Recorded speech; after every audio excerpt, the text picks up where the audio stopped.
Hi, this is Blake Angelos, YamahaSynth.com, and I'm here with Xantoné Blacq here, my good friend. Good evening, good afternoon, and we good want to morning. do a little interview because this is truly, it's really cool to be able to talk to you.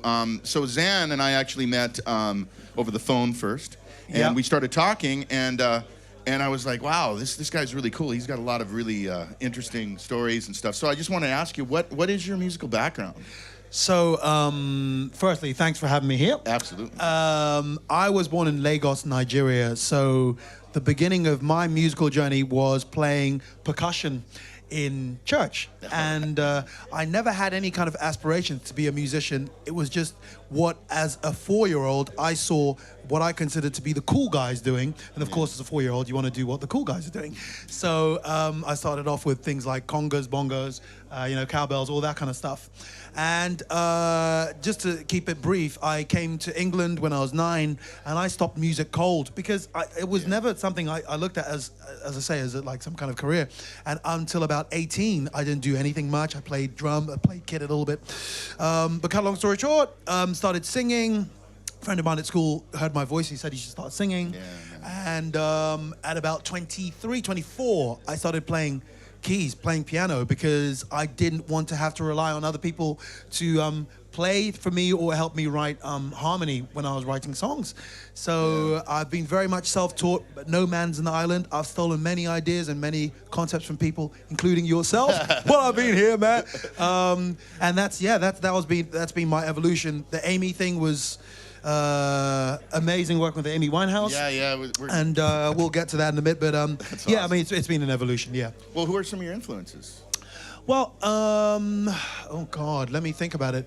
I have to say, it's funny, like, you're a serious jazz guy. I'm a wannabe serious jazz guy. I'm working on it. Yeah. And I remember the first time I heard jazz, people would say to you, oh, what are you into? And I'd be like, well, I'd just come with a stock answer. Well, I'm into soul, funk, jazz, this, that. But I didn't really have any concept of jazz. So I used to be into people like Mariah Carey, R. Kelly, that period of time. And I began, my first thing that I really fell in love with was the sound of music with Julie Andrews and that kind of stuff, Rodgers and Hammerstein. Yeah, this you kind and of John Coltrane. I mean, my favorite things, So that was the beginning, that was the genesis. And like, of course, in Nigeria, every time that a Michael Jackson album would come out or a Stevie Wonder album come out, it was an event, and Fela, people like Fela Kuti. So all that kind of stuff was part of it, as well as the musical tradition in the Nigerian church, of course, that played a part in it. And then as I was moving along, Headhunters had a massive impact on me listening to this album, which at first, when I listened to it, I was like, what is this stuff? I don't understand what's going on. And so Herbie, Chick Corea, all the guys who we all love, as well as Roy Ayers and we were talking about that. I grew up in Montana, and it's fascinating to me that Stevie Wonder. I heard that when I was a kid growing up in the middle of the West of the United States. Yes. And hearing that and being so just captivated by this amazing, like, what is the Stevie Wonder on Superstition? Yes. And Living in the City. And it's cool that someone in Nigeria, yes, someone like me in Montana can be affected by that one man. It's just so.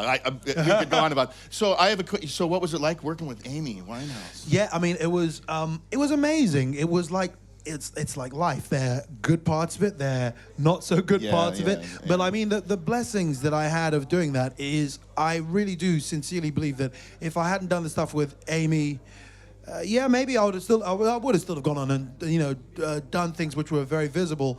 But working with Amy has given me the kind of platform to be here with you today, to be here, and it was.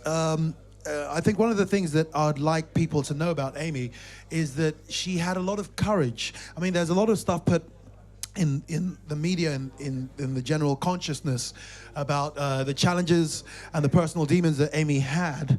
But the reason, as I see it, that her music connected with so many people and resonated with so many people was that she was willing to be vulnerable and not be this shining, perfect thing in front of people. So in the music, you can hear her reality, her struggles, her joys, all these things. And on stage as well, you can see that, like, she is vulnerable and she opens herself. And, like, in the jazz ethos and the way of thinking of things.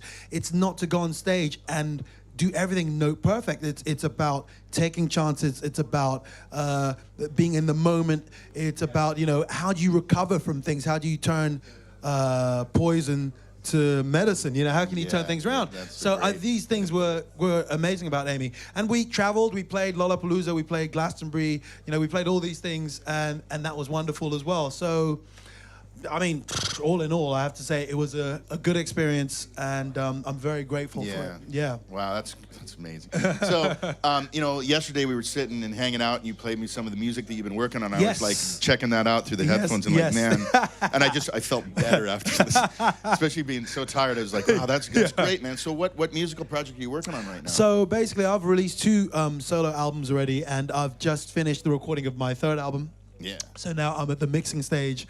And like this album has been, for me, my approach has been very much more art-based.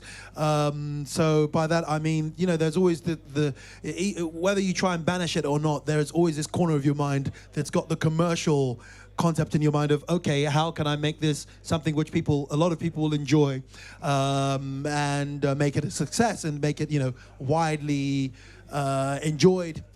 But this time around, I mean, I hope that happens, but it's been very much selfish in a way, in the sense that it's been very self-focused and about me being as much as Xanish as I can be.